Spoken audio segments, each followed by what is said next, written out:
everyone. I'm Jesse Waters. Welcome to The Five on another night of breaking news.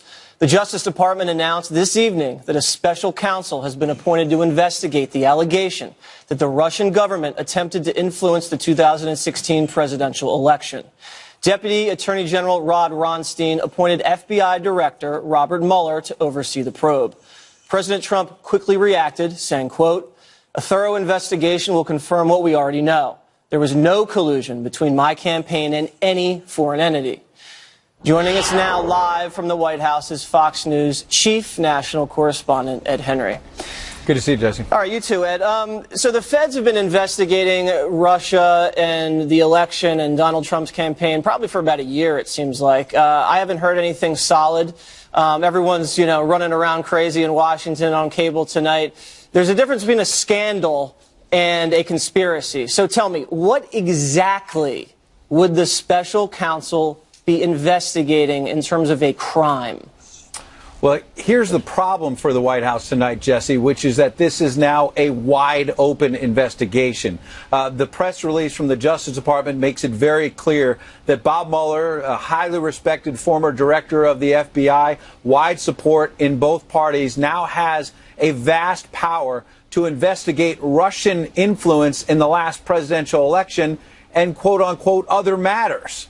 And so what does that mean? Does that mean he'll also investigate General Mike Flynn? Will he investigate the president's dinner with James Comey, another former FBI director? And so if you think back to the Clinton days and Ken Starr, a special counsel, a special prosecutor can start as one thing and become quite another and be very, very difficult for a White House. On the other hand, what is good news for this White House tonight is the fact that the president now perhaps can get back focused on taxes and health care and the other things he was elected to do, while a highly regarded special counsel is now focused on the Russia matter. So to your question and to your point, if this president has nothing to worry about here, he will now have a highly respected investigator who will look at this, and if there is nothing there at the end of it, the American people can have confidence that we can finally move on from this.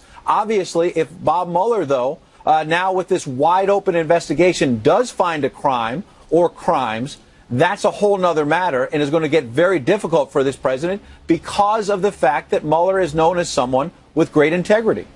Yeah, so like you said, it could really give the president some breathing room to enact his agenda in the next couple of years or however long this takes. Let's take it around the horn. Kimberly Guilfoyle. All right, thank you, Jesse. So, Ed, did this come really, though, as a surprise that this was the direction that they were leaning in? It seems like they tried to get out in front of it in terms of saying they wanted to have this happen to make sure to show that there was nothing improper, no kind of, impropriety going on here. It did seem like a surprise because, as you know, this president, his top aides have been resisting calls for a special counsel to be named. But the fact of the matter is that our own John Roberts, our chief White House correspondent, is telling us tonight that from a senior administration official, when Don McGahn, who's the White House counsel, got the official call from the Justice Department that this is the way they were going to go with Bob Mueller as special counsel, McGahn then went to the president in the Oval Office and they convened a meeting. Reince Priebus, the chief of staff, Kellyanne Conway, Steve Bannon, all kinds of top aides. And what I find interesting in this reporting is that we're hearing that the president seemed measured in his response. You know that President Trump's critics are waiting for him to tonight or tomorrow morning early tomorrow get on social media, start ripping either into Bob Mueller or his critics on the Hill. But instead, we're hearing a much different portrait from the president's senior advisors tonight, that in the Oval Office, the president basically told his top aides, okay, this is the hand we've been dealt. Let's move forward. And so to Jesse's point, this may give, on the positive side, this White House some breathing space to get back to the business of the nation. You saw the markets reacting in a negative way today to all this uncertainty in Washington. Okay, now it's going to be investigated. Let's get back to business. And the president realizes there's nothing he can do at this point. A special counsel has vast power. There's no more resisting the calls. And in some ways, that's good for this White House. Instead of the drip drip of not just Democrats, but now slowly some Republicans on the Hill saying, yeah, we need a special counsel, and the White House fending it off. You know what? That's over now, Kimberly. There's a special counsel. They have to deal with it. Yeah, the president might be breathing a little sigh of relief here. What do you have? No leaks. And I'm not sure I get this straight. The Justice Department made this call, and then the White House was told, correct? Yes, because you have the #2 official who helped write that memo that helped the president decide that he was going to fire James Comey.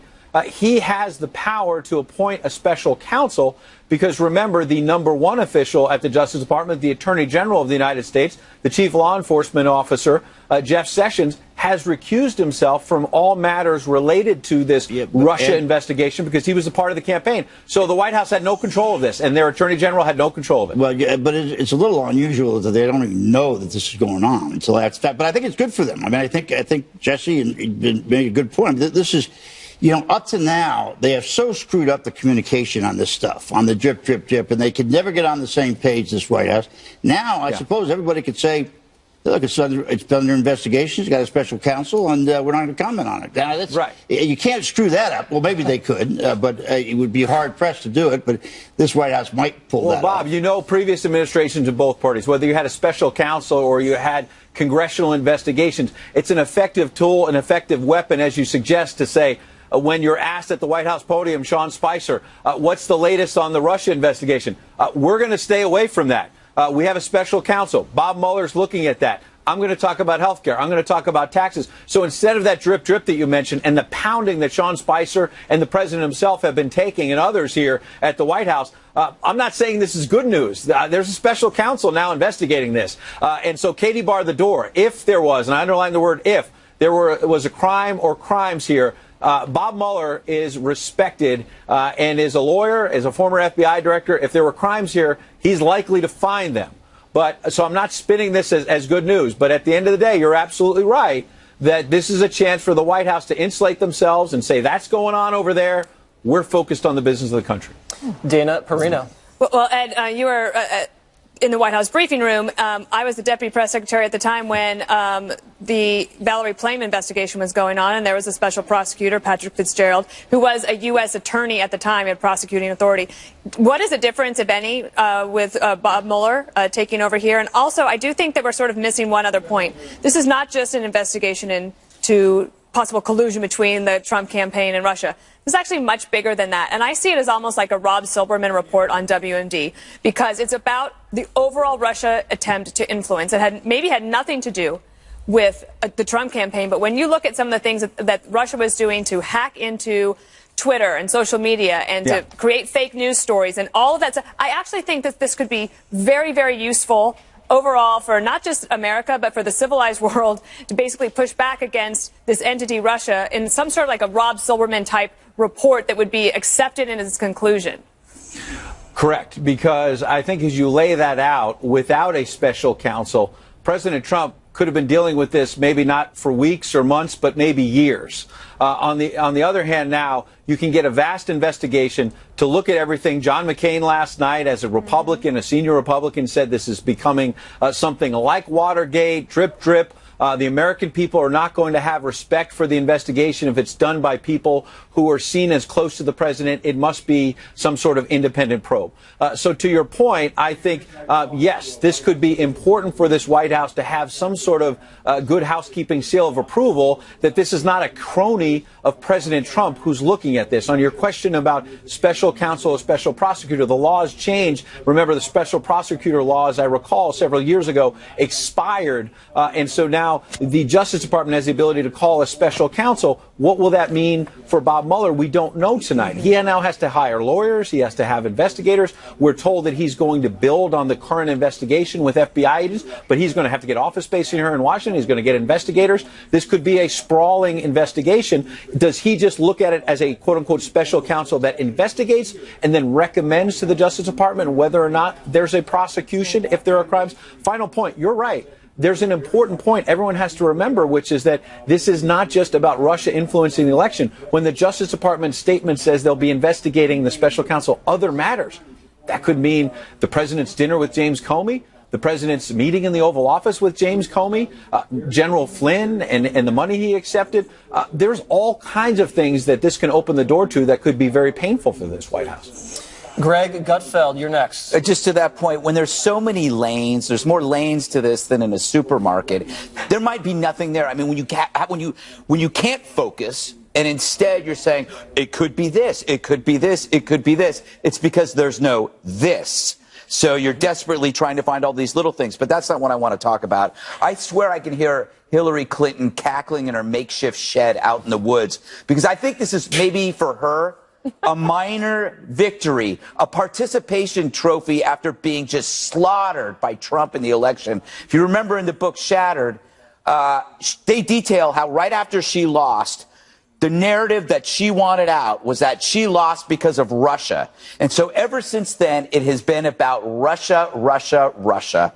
And now that's what she got. The media's on board. Everybody's doing her bidding. It's like she's never went away. Thoughts, yes. Ed? Well, Greg, it was even more recent than the book Shattered and more recent than election night. Think about a week or two ago when Hillary Clinton did that Q&A yes. And flat out said, I was winning. If the election were held, I think she said on October 27th, I'd be your president, which was a remarkable thing to say because the election was not held then. As Sean Spicer said from the podium here behind me at the White House the day after, he said if they had finished the Super Bowl at halftime, the Atlanta Falcons would have won. October 27th was ridiculous. That had nothing to do with it. It was not election day. And so I think directly to your question, the fact of the matter is that Hillary Clinton has not gotten over the results. Maybe she gets some measure of justice tonight that this is all going to be looked at. But I think it's very interesting that, remember, Donald Trump and his advisors in the campaign encouraged this whole lock her up refrain.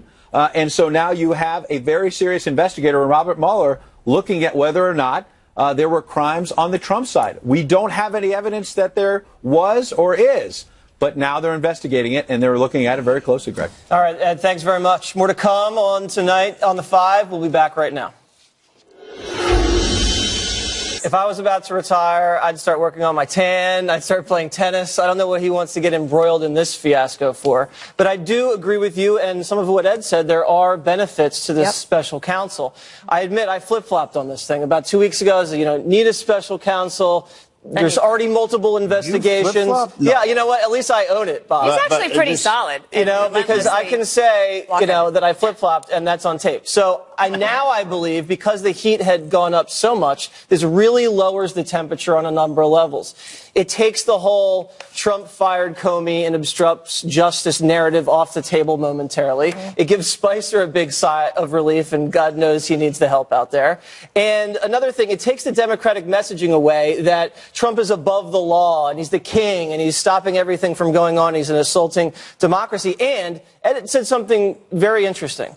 It could go into different directions. So it could go into the Flynn thing. It could go that. But you know where else it could go into?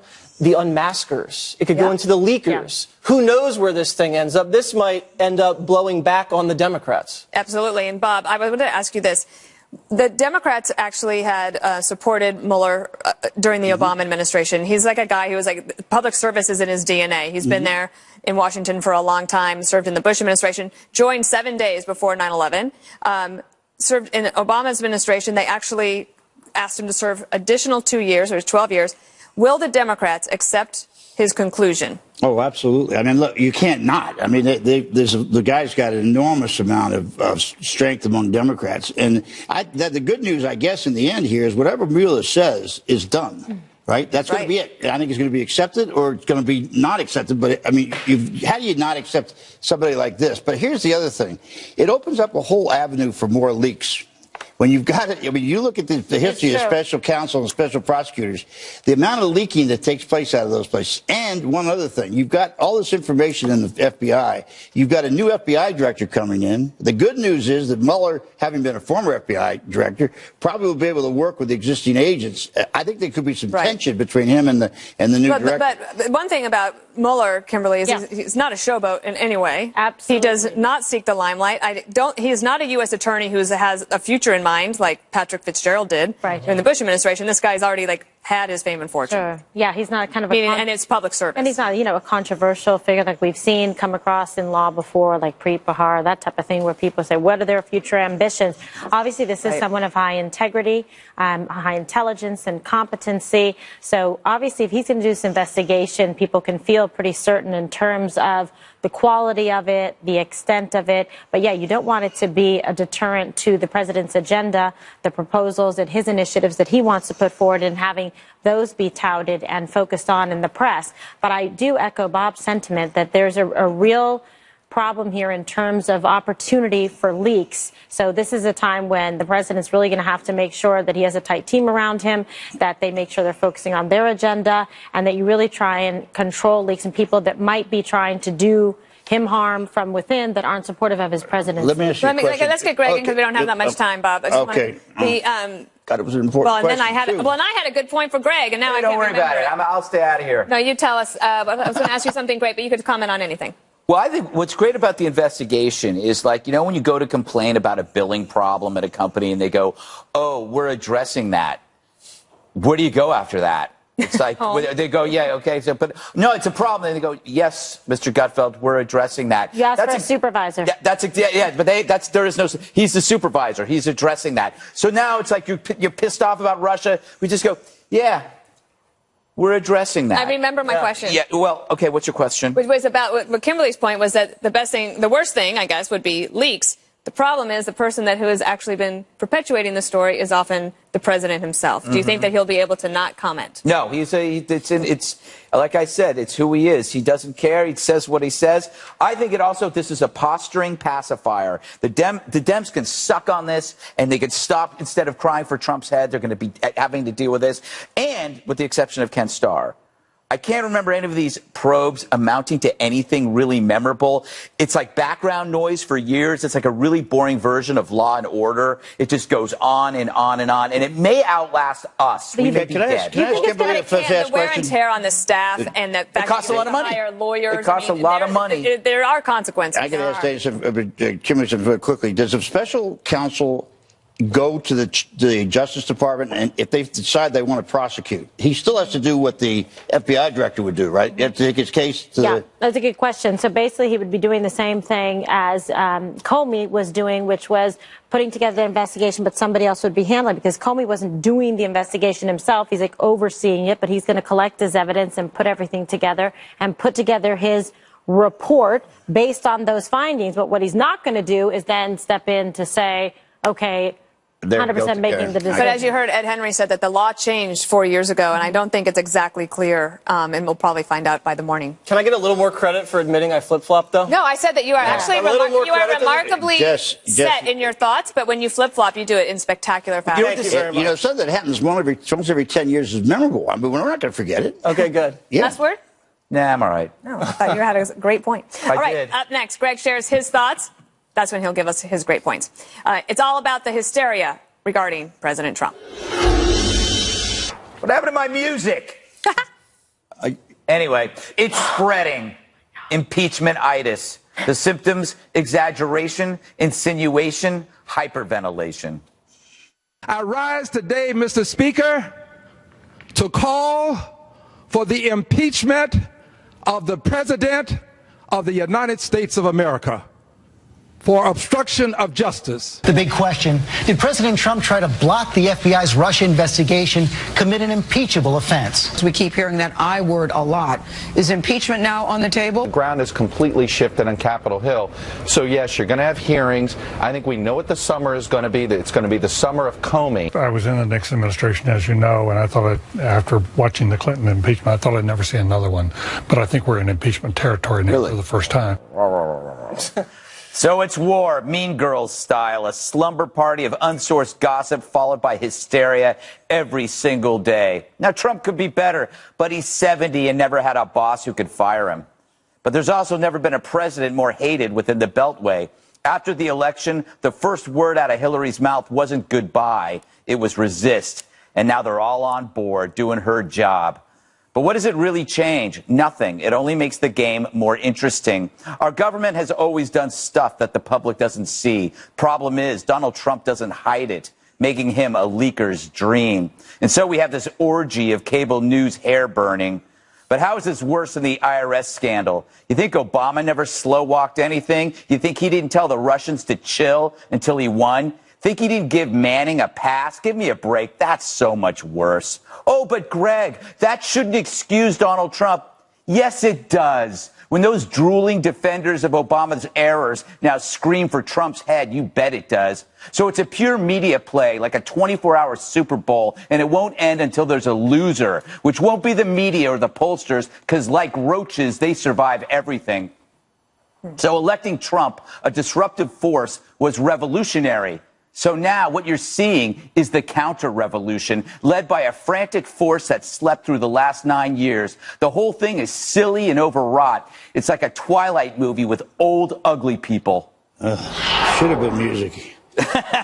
That's music to my ears. So, Dana, is this impeachment talk overblown, underblown, or just blown? Completely overblown. And nothing is more unattractive to me than overreach. And also, nothing can unite a party like an impeachment effort. Yeah. So if you look back at Bill Clinton, after the Republicans impeached him there, what happened? Bill Clinton's popularity with the Democrats went way up, and it actually has never waned. That's true. I'm not saying that's going to happen here. And for his detractors, it's like every night they think that there's going to be some payoff. Right. So, like, they're waiting. They're like, every night they tune in, like, tonight's the night. Yep. Tonight's the night is going to get people. Like, impeachment is, I would say, 98% not happening unless there's some sort of evidence that comes forward that we might not even know for like 2 or 3 years. So I just don't, I think that they're chasing something that is not going to be the case. That doesn't mean that there isn't political damage to his agenda or the inability to actually get on message and stay on it. That's all true, but I think impeachment is way out of bounds. Jesse, it seems like this is an example of like some contagious, highly concentrated mass hysteria, like fainting schools in grade school. Somebody would faint, and then another person would faint, and then somebody would throw up, and they'd have to bring in the powdered sawdust. It's contagious, because it's all over television. Yeah. And I think the media is swinging for the fences here because they have nothing left in the bullpen. Right. If Nancy Pelosi is against impeachment, I think, and when she's the voice of reason, I think you have to pump the brakes a little bit there. The only thing that Trump has obstructed, technically, is Hillary moving into the White House. Let's look what happened here. He's at dinner, and he says, Flynn's a good guy, I hope that he doesn't go down. That's not obstruction. That's not threatening the FBI director. Obstruction of justice, you have to act with knowledge you're committing a crime and have intent to undermine. And if that was true, then Comey is guilty of a felony for not reporting it immediately. Yep. And Obama interfered in 2 ongoing investigations with chilling public statements on the IRS and Hillary. So, you know, I don't really think this is going to amount to anything. He survived locker room talk. If you can survive locker room talk, I think he can survive a memo from Comey. You know, Kimberly, I think the media fails to realize that they're talking about essentially a coup. Because they're trying to look for perceived injustices and building it into something bigger. But they fail to realize there's 60 million people plus that voted for Trump and millions who voted for an idea. You think you're going to try to find a weasel way to get him out of office and not piss off millions of people who will take to the streets? They're not thinking about the safety. No, they're not thinking about the safety of the country. Well, or the well-being of the country going ahead as a free republic. It's not like impeaching Nixon.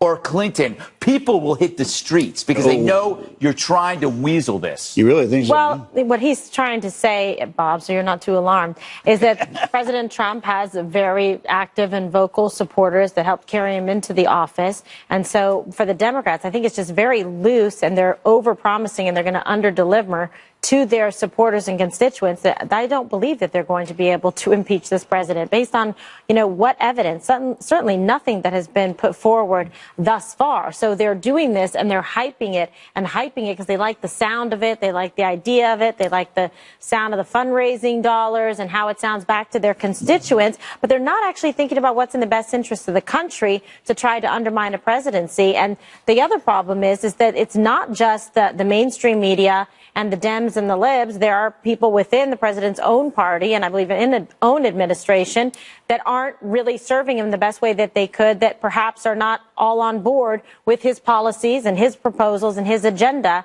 So if I were him, I would tighten up the ranks and make sure that he had a real strong, loyal team in with him like President Reagan did. They called it Reagan's Army when he came in and he dismissed the people that weren't his people and brought in his own to go forward. Bob, shouldn't it scare the average American that a political party and the media are so in line, they're practically interchangeable on this issue? Well, I'm not sure the American people think about that much. And you know, let me push back on you here for a minute. Sure. And let me also make a statement out of all this.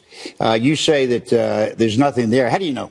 None of us know. We got to wait for the facts to come out. Thus far. So we shouldn't just dismiss it as saying it won't be impeachable. I don't know whether it will or not. My guess is 9 to 1 it won't. But that argument cancels out because you just argued against your own argument. It's impeachable. It's impeachable. What do you know? No, I didn't say it was impeachable. I said 9 to 1 against the chance of impeachment. But let me just say one other thing, which is that I've sat at this table now for 3 weeks and listened to the constant drumbeat of jumping all over Obama. And I just want to make a statement. You may not care. It doesn't matter to me. The next Obama comment is, don't ask me to comment on it, okay?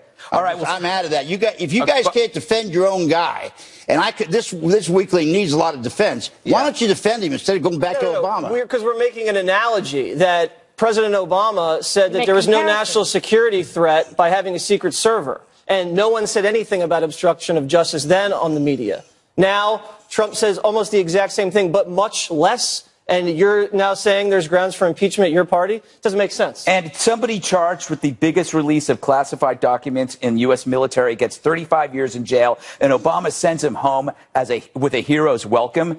And this is somehow worse. But all of those things being true, they have to deal with the reality that they have. If the president said these are the cards we dealt, we have to play the best hand that we possibly can. And I also think that we don't know what the intent was.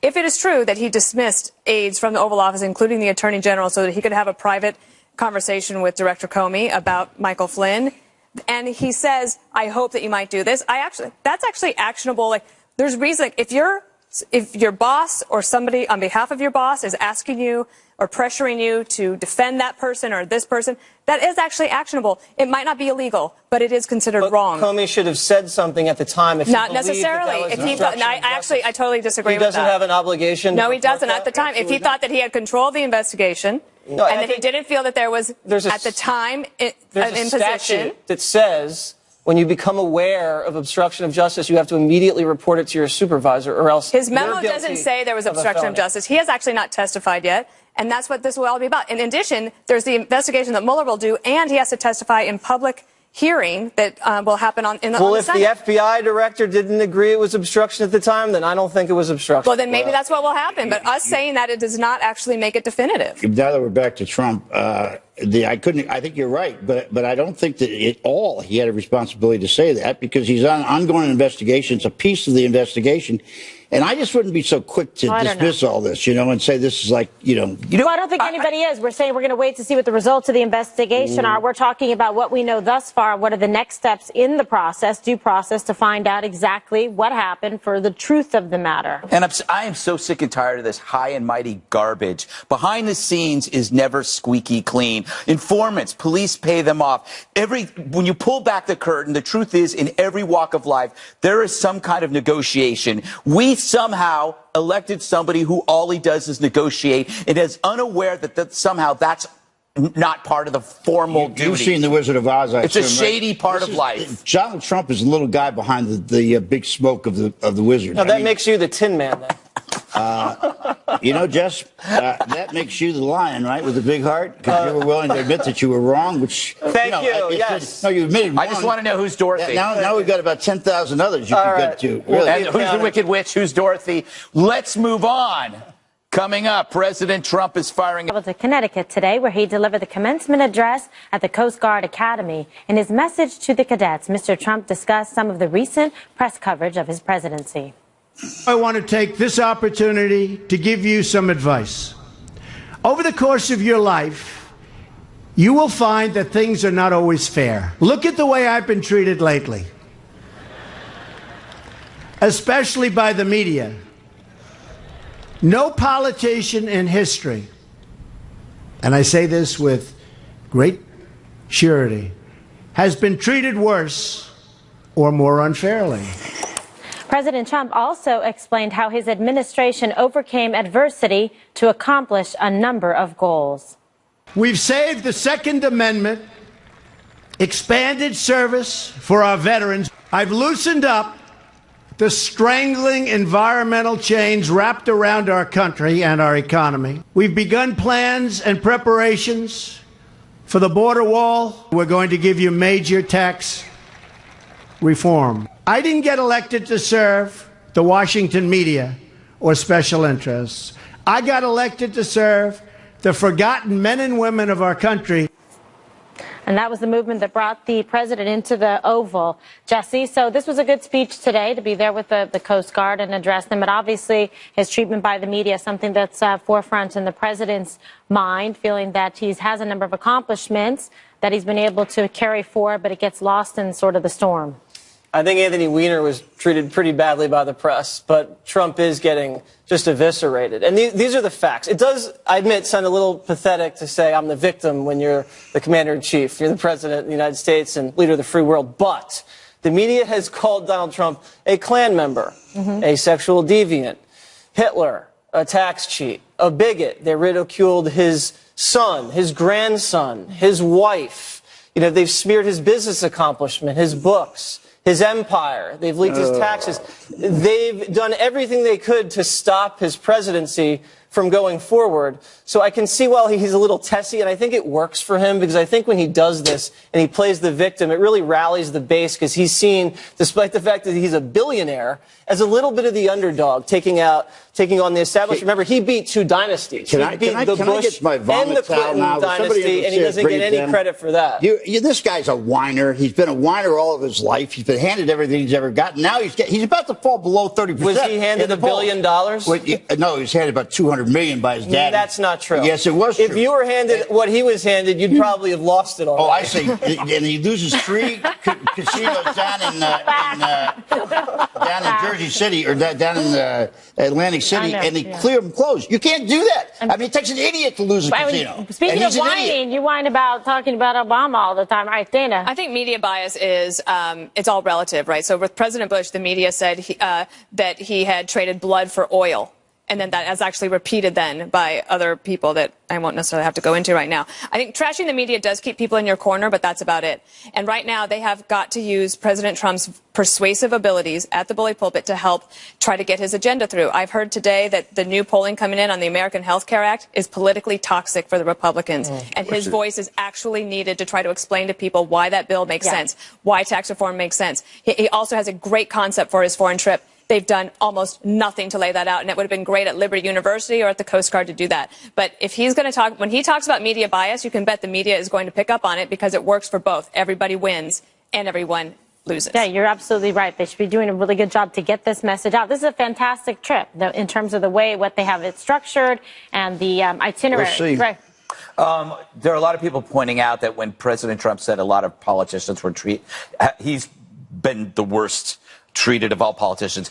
People pointed out, well, what about those that were assassinated? It was like it's so obvious what he was talking about. He's talking about a choreographed army of critics in media, academia, entertainment, you name it. But the thing is this, if it wasn't Trump who was elected as a Republican, and if it was Rubio or Rick Perry or Ted Cruz, the people who hate Trump would hate them only slightly less. Right. So the idea that somehow they would be treating them differently, no, a conventional Republican candidate, they would see that person as evil, because they see all Republicans. They did to Romney. Yeah, they vilified Romney, like the they vilified guy. Bush, they vilified Reagan, they even vilified Rubio over his pro-life stuff. Yeah. Any Republican is evil to them. The only difference here is Trump is not just evil to them, but scary to them. And I kind of would rather have somebody that scares them, an original OG. He really scares people. But That's a really scary thing. Yeah. He's a punk. Bob, Well, a punk and an idiot, really. Anyway, Bob, I like Bob. I like my present from your friends, right? Yeah, swamp swag. There you go. There it President is, T. Trump. Roy.